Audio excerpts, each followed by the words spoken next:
It was 1979, the year Art Garfunkel's Bright Eyes was the biggest selling single, the year rail workers to lorry drivers to grave diggers went on strike, the year St Lucia became independent of the United Kingdom, and the year the Prime Minister James Callaghan announced a general election which would open the door for the Conservatives and Britain's first female Prime Minister, Margaret Thatcher. The 11th James Bond film Moonraker was released, and Sebastian Coe set a record time for running a mile. The economy was shrinking, but in Lancashire the headlines became dominated by just one story. On October the 14th, keen amateur sub-aqua enthusiasts Jeff Ashcroft and his friend Ian Reading set out to spend an enjoyable Sunday morning, a break away from the daily routine. The water was still, freezing and inky black, but 25 feet below the two divers glided silently along the edge. But Jeff and lorry driver Ian had no idea of the horrors that were about to unfold. What they found in the waters was to be beyond their wildest nightmares and triggered an absolutely unprecedented police investigation which would eventually touch all four corners of the globe. It was Ian who saw it first. Just visible through the murky waters of the quarry, he spotted what looked like a tailor's dummy perched grotesquely on a sliver of rock. Signalling to Jeff, Ian slowly swam closer and they prodded the object curiously, peering through their divers' masks.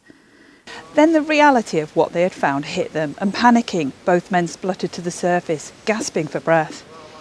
Far down below, in a terrible watery grave, the two friends had discovered a butchered and hideously scarred body. The find was to light the touch paper of an unbelievable tale about 9 men and women prepared to kill even loved ones to protect a multi-million-pound drugs empire. The divers raised the alert and a huge police operation swung into action. Some of Lancashire's top officers were summoned to the scene. PC Arthur Marshall was a police diver, one of 100 police officers assigned to the task force, and it was he who was to head down into the waters to retrieve the gruesome find. As PC Marshall hauled the victim, later dubbed Mr Asia because of his eastern connections, to the shore, it became clear Eccleston Delph was never supposed to have given up its gruesome secret, but the body of the mystery man had never reached its intended destination at the bottom of the quarry. Thrown from a nearby cliff, the body had been weighed down with coal bags filled with a car jack, old 56-kilo weights, bolts and other items. But as it sank through the waters, it became wedged on a shallow ledge below the surface, close to a sunken mini estate car. Detectives were keen to ensure the body was brought up intact, so PC Marshall was tasked to wrap ropes underneath the torso and inch it steadily to the surface. The painstaking operation took 2 hours before he paddled across to an embankment and placed the body in the shallows. It was immediately apparent to detectives on the bank that the victim had been subjected to a chilling and cold-blooded execution, wildly at odds with the pretty Lancashire visitor attraction where he had been dumped. Investigators quickly assumed it was a gruesome gangland killing, and so began the largest and what was to be the most wide-ranging investigation embarked upon by Lancashire police at the time.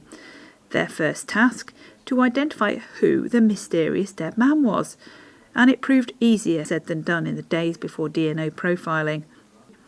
But as well as the dismembered hands, the victim's face had been disfigured and had been shot in the head. He had deep axe wounds to his stomach and his body had been sliced up repeatedly. But the handless corpse, as he was dubbed by the press and the public, did divulge one secret. Around his neck was a distinctive and rare medallion with a pale blue enamel background, inscribed with a gold-coloured Chinese motif. Ironically, the message around his neck translated as long life. Armed with this first break in the case, police called a press conference revealing for the first time some of the gruesome details of the find, including the point-blank shooting and the dismembered body.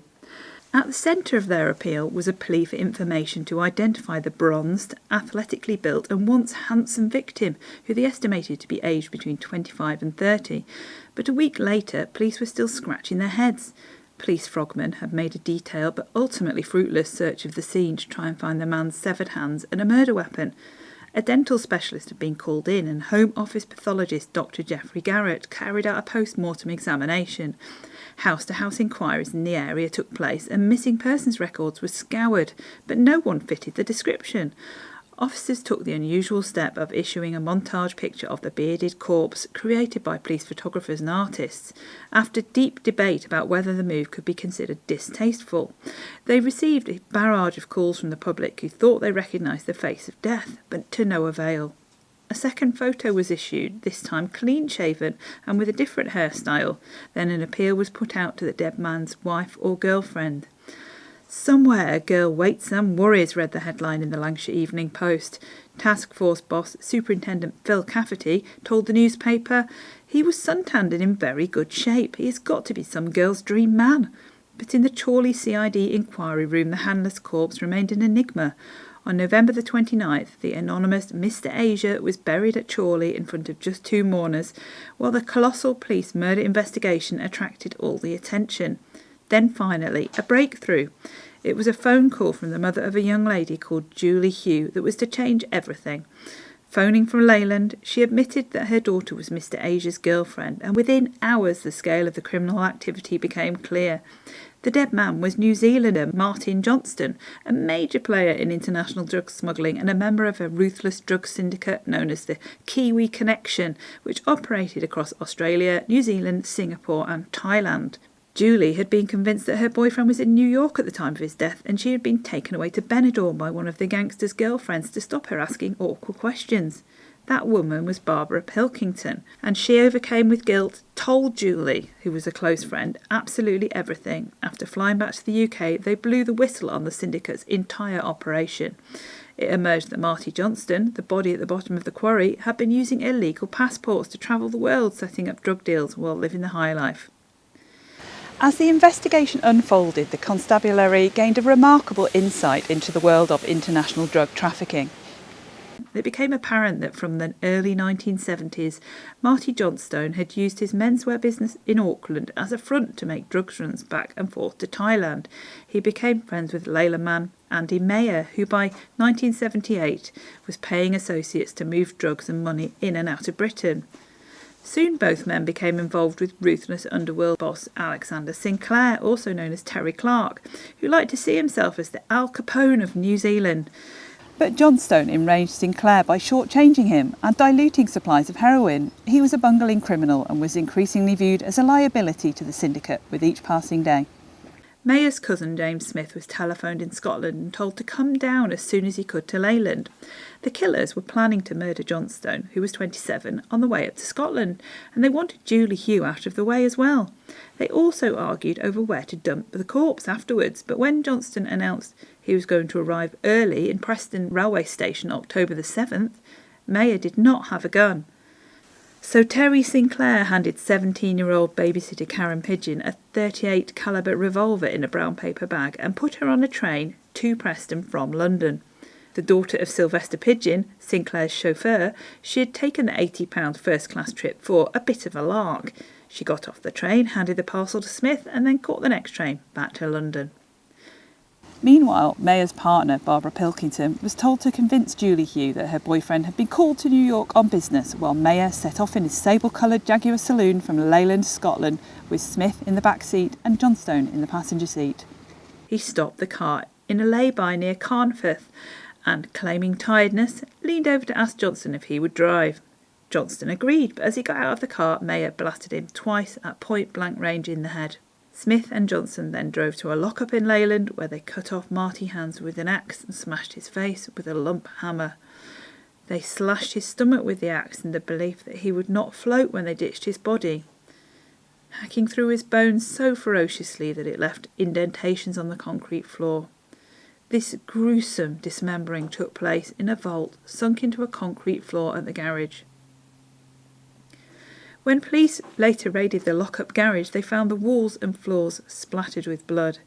They also discovered Thai sticks, pieces of cannabis from Thailand, and drug-dealing paraphernalia, including scales with heroin in them, 2,300 plastic bags, a press for moulding cannabis into bars, a large brown zip-up suitcase with 2 secret compartments built into its walls, and cases of heroin and cannabis ready for transportation.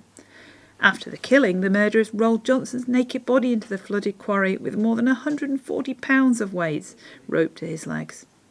By midnight the following day, Mayer had telephoned Pilkington to tell her it's done.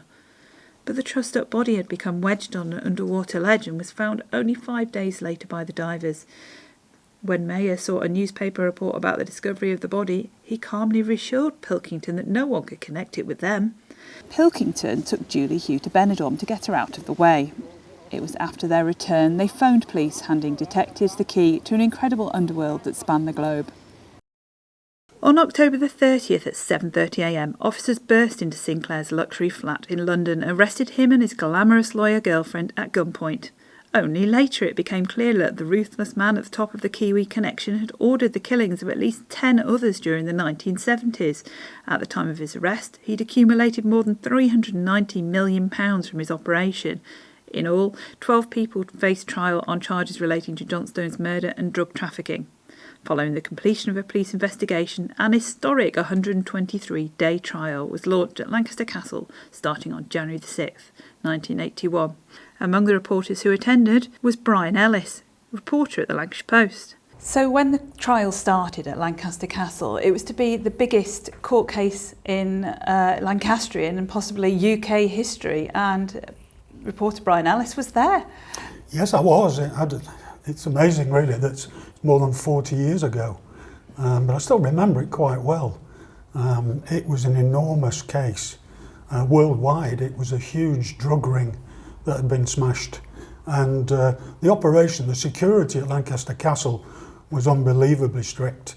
I've never been to a court case where so much security in place. We had an outer ring around the castle, so to get through that, to actually get to security inside the castle, we went down into the dungeons and were searched.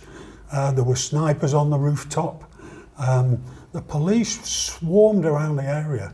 I mean, obviously with a gang, a drug gang with such a background, 5 or 6 members of them in the dock, the police were quite jittery that maybe there would be an attempt to spring them, and hence the security, and there were lots and lots of armed police there. And it was said to be cursed, wasn't it? Like the trial, there was lots of problems along the way. Yeah, well, I mean, there were stories of the place being haunted, obviously with its past, with the Lancashire witches and everything since then. And yeah, I think some people did feel that the way things went, that all the glitches were down to this sort of this past, and the fact there was some eerie things happening. And as journalists themselves, you were probably quite nervous because obviously pressure was coming from different directions. Well, yeah, I mean, it lasted, I think, 120 something days of evidence, and it was over a 6-month period, and we were there every day, every minute of the hearing, and it was quite an arduous task, to say the least. But it sold papers. You know, every night we had one story on the front, we had another story inside from the previous afternoon, and it gripped the area, it really did. And what was it like for you as a reporter, sort of being in the midst of all that? Did you feel threatened, or is it just exciting? Yes, because of the armed police, because there was this sort of undercurrent of will there be an attempt to free them? Everyone was really jittery, but right at the very end, when the verdicts had been announced, the day after, we'd run a background piece that we'd put together over the previous 12 months, and in it, the guy who pulled the trigger, Andrew Marr, I'd found out that he'd gone to Australia in the first place, where he met up with this gang, basically to get away from Britain, where his girlfriend at that time was pregnant, and he'd gone abroad to get away from that. Unfortunately, his current girlfriend, after he'd returned, wasn't aware of that he had a love child, and he wasn't pleased, to say the least. And with the press box being next to the dock in this big courtroom, he made his feelings quite well known to both Peter and myself, who were sitting quite close. What do you remember about the other defendants? I remember Terry Sinclair, or Terry Clark as he was called, the Mr. Big. He was a slightly built guy who, really, to look at him, he looked more sort of clerical than gangster.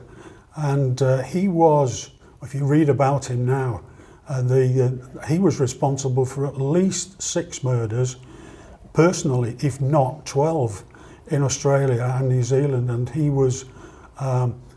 apparently developed a liking for killing people, and he didn't look like that at all.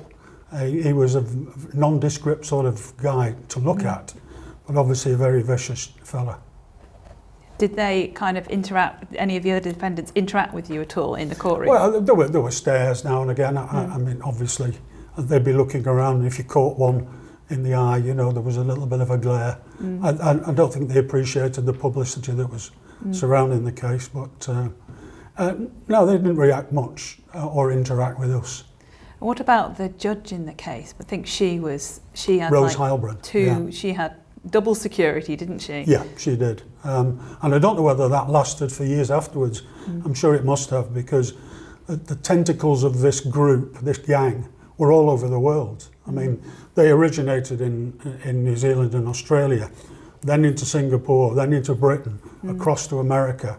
There were quite a lot of people in that gang that weren't arrested. And there was a feeling that somewhere in the future, maybe one or two of them might want to get even. Just to take you back a little bit, what do you remember about the actual kind of days when the body was found in the Echidelf itself? Yeah, I wasn't actually on duty. That was a Sunday, and our Sunday duty man was our crime reporter, Bob Westerdale. He did the original story, and I was very fortunate to, on the Monday and Tuesday, Bob was off having worked the weekend, and I picked it up, and then of course it evolved into the big story that it was. And after 18 months, Peter and myself and the news editor all won an award for this nationally. Wow. And I feel lucky that I was actually in the right place at the right time. So you were a young reporter at the time, weren't Yes. you? You were Yes, how I many was. years into the job? So not many, 5 maybe. yeah, so it's a very big deal for you. Yeah. It was, yeah. I mean, it's probably the biggest story I've covered in over 40 years of newspapers. And its impact on the area and across the world was just phenomenal. And they've made TV programmes out of it. There are 3 dramas, I think, currently on TV that you can see, all concerned with the Mr. Asia handless corpse case. And do you think that it's had like a lasting impact on the community in Lancashire? I mean, what was it like after the court case? It must have taken a while for it all to settle down. Well, it did, I suppose, with the people who were involved. I mean, the police, the media, the lawyers, but I don't think necessarily the general public. I think the court case ended something like 18 months after the original discovery of the body, so I don't think it had that lasting effect with the public. But certainly with us, I mean, we even had a tie made with a Lancaster Castle motif on it. Really? For all the people, the police officers Wow. and the press that had actually been involved. So it was Wow. a sort of nice, cosy little club. I was going to say, you say it's a cosy little club, but I believe there was press there from across the world. There were obviously from Australia, New Zealand.